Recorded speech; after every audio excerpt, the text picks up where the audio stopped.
Hi, we are the Community and Functional Ecology Lab, and we are driven by curiosity about biodiversity around us.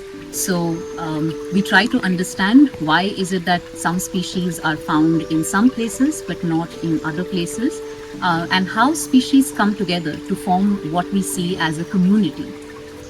We try to understand how plants differ in the kinds of in the needs they have, like light and water, or in the kind of interactions that they have with other organisms around them.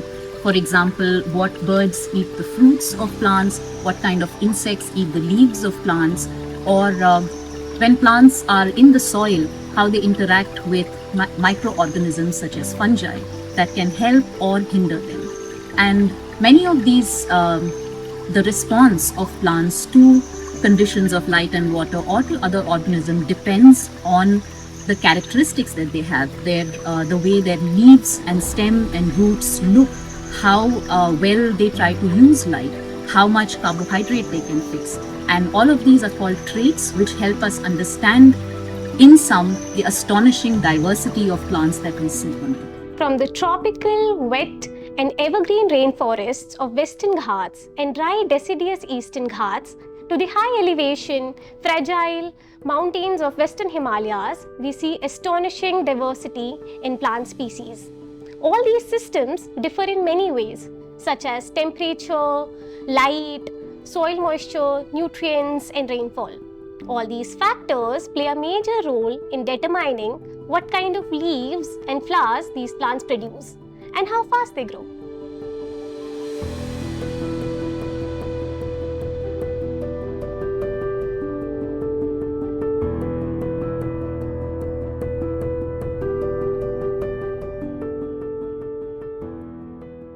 So when trying to study the growth of a plant, it's important to characterize what kind of abiotic environment the plant is experiencing. And we study abiotic factors such as light, soil moisture and nutrients in the soil using instruments such as LICOR, HydroSense and others. And plants not only interact with their abiotic environment but also with the other organisms around them.